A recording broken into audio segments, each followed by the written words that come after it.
What's going on, Trash Talkers? We're back with another episode for you. In today's video, we're going to be giving you our predictions for the NBA's play-in tournament.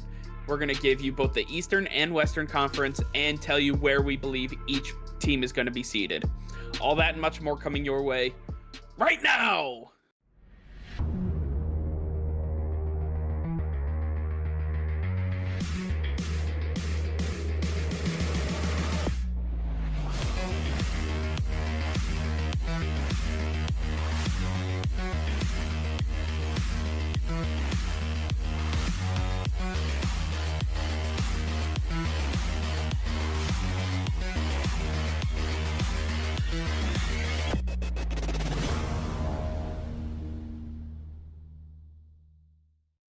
Hey Trash Talkers, it's Mike here. Over 93% of you who view our show each and every day are not subscribed to the channel. If you could hit that red subscribe button, it would help us out tremendously, and it is completely free for you guys. If you want to stay up to date with our daily content, then click that bell icon and you will be notified every time we go live. Nick and I both really appreciate you subscribing to the channel, and we can't wait to keep making more daily content for you. All right, Nick. Well, the end of the regular season in the NBA has officially come upon us. We are now at the one of the most anticipated parts of the season, for me at least, is the play-in tournament. I was really excited to see how this was going to play out this year, as part of the new rules. And I'm really excited for what we have going on. So let's start with the Eastern Conference. In the 7 and 8 seed game, we have the Boston Celtics versus the Washington Wizards. Both teams have their injuries. Both teams have their fair share of things that they're dealing with. Who do you have in this series, and who do you have moving on to the secondary game? I have the Celtics by a slim margin, and I think that when you look at this, it's really Russell Westbrook versus Jason Tatum. And I mean, you've got Bradley Beal, who's, solid and great and obviously doing really well. But I mean, he has his injuries. And I mean, if he really shows up for this game, I think Washington could easily take it. But I just don't see that happening. I think Jason Tatum is really going to shine in this game. He's really going to come into his own for the play-in, because this is what he's made for. This is what he's been working towards. And this has been his season so far. He has really flourished this year. And I think he's not going to let it go by the wayside by losing this game. So I have the Celtics. I think that they have what it takes to get it done. Brad Stevens has a fire under his ass to actually get this team to where it needs to be. I think they're going to get it. Yeah, I believe the Celtics have a legitimate shot here, specifically because Bradley Beal his hamstring issue is not getting better. In fact, he just recently came out and said that he probably shouldn't have played in the final game of the regular season just because his hamstring's not going to be 100% for the play-in game. And if it's not 100%, if he can't even get, say, 10, 15 points for this team, I can't imagine that they're going to be able to get enough scoring out there against a Boston Celtics defense that is pretty stingy. I truly believe that the Celtics will be able to handle this one, so I believe the Celtics will end up as the 7 seed in the Eastern Conference. That moves us to the 9 and 10 game. I'm taking a look at the Indiana Pacers versus the Charlotte Hornets, and at this point, it's really tough to tell. It's really tough to talk about the Hornets without having to mention LaMelo Ball, who overcame a huge, rash of injuries and was able to come back this season. Nobody really expected him to be back, and now he's got the Charlotte Hornets in a position where they could get into the playoffs. I'm really excited about this. I honestly believe that the Hornets, with LaMelo Ball, the way they play as a cohesive unit, as a team, they'll be able to go ahead against this Indiana Pacers team that is lacking Miles Turner, and they'll be able to move on into the next round of the play-in tournament. I agree with you. I think that LaMelo Ball came back from that broken hand and absolutely thrived right away. He showed just why he is potentially the rookie of the year. And Gordon Hayward has really been solid for them this season as well. Those two together have been really working on their chemistry. And I think all around, like you said, Miles Turner's gone. They're just so much better than the Indiana Pacers right now. So I have them easily taking this one. All right, so at this point, we have the Celtics as the number 7 seed. We have the Washington Wizards moving on to the second game of the play-in tournament against the Charlotte Hornets. Nick, who do you have in this game? I'm again going with the Charlotte Hornets. I think that their team is just more well rounded. They have more depth on the roster than the Washington Wizards. To me, Russell Westbrook is solid, but he just can't do it by himself. He can't do it all. And Bradley Beal, again, I'll put this out there. If he plays well, if he's able to contribute to this team, then they're definitely going to win. But I just don't think Bradley Beal's in a position where he can be putting up 40, 50 points in a game alongside Russell Westbrook. And I think that the chemistry of Charlotte, the way they're playing, it's just not going to be outmatched by the Washington Wizards. No, I tend to agree with you. I believe that the Charlotte Hornets are on a collision course to make this playoff run. And unfortunately, if they do win, they will be matched up with the Philadelphia 76ers in the first round of the playoffs. Either way, this is a huge step for Charlotte as LaMelo Ball comes in. They got Gordon Hayward, Terry Rozier kind of found his stride halfway through the season. I think that they figured out a lot of things with this team. They have a couple of roster holes, but they have made a profound leap this year, and I'm excited to see what the Charlotte Hornets team can really do.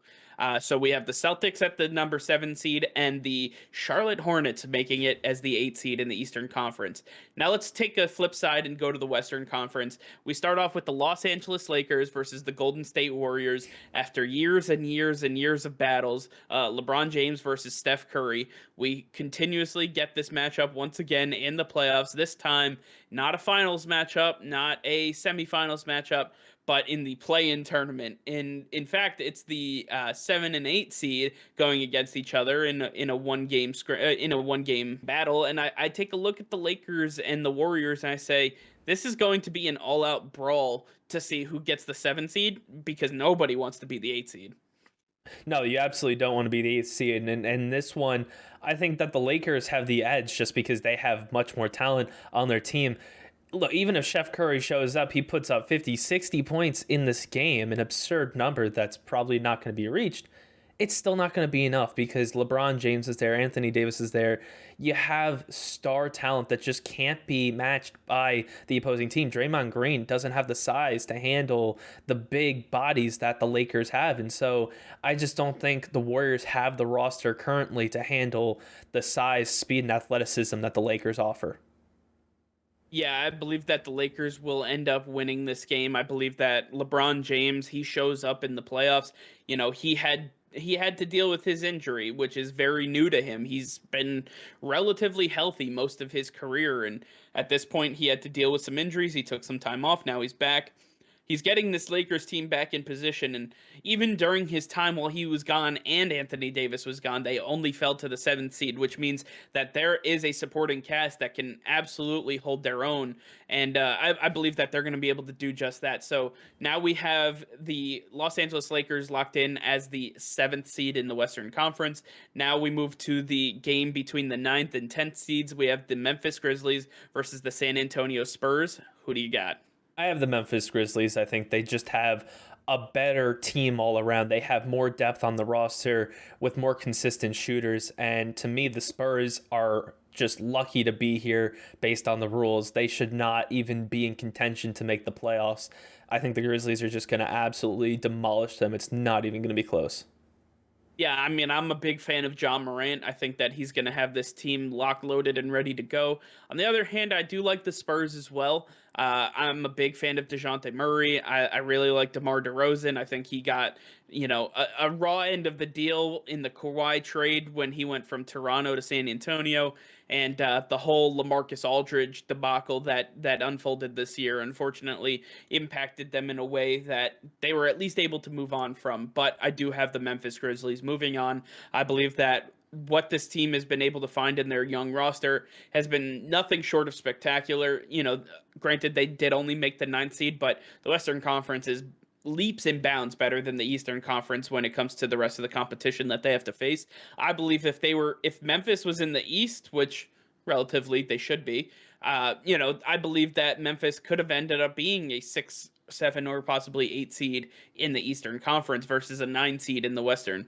So I think there's a lot here that we have to take a look at, but nonetheless, we have the Grizzlies moving on to face against the Golden State Warriors in the second game of the play-in tournament. And Nick, who do you got? I'll mention it again. I took the Golden State Warriors to be a top 3 team in the West before the season started. And as big of a reach as that was, they weren't too far off. And I think they're still going to end up making the playoffs. I believe that they're going to win this game. They will be the 8th seed in the playoffs for the Western Conference. They're going to beat the Grizzlies. Chef Curry's going to show up. Draymond Green's going to show up. Andrew Wiggins is going to be there.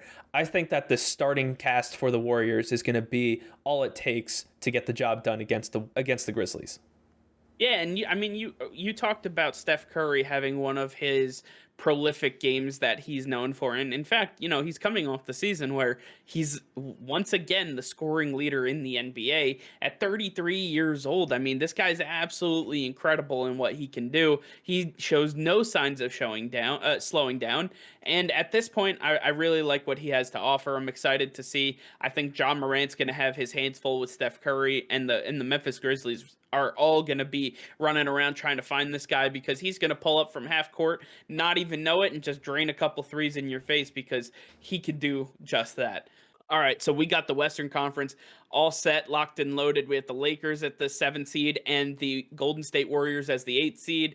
I believe that this is going to be one hell of a matchup going into the playoffs, and I'm really excited for both conferences here because we got a lot of great teams, a lot of teams that started to fall this year, still making the playoffs and could end up making some noise. So let's all stay tuned and be ready for anything at this point.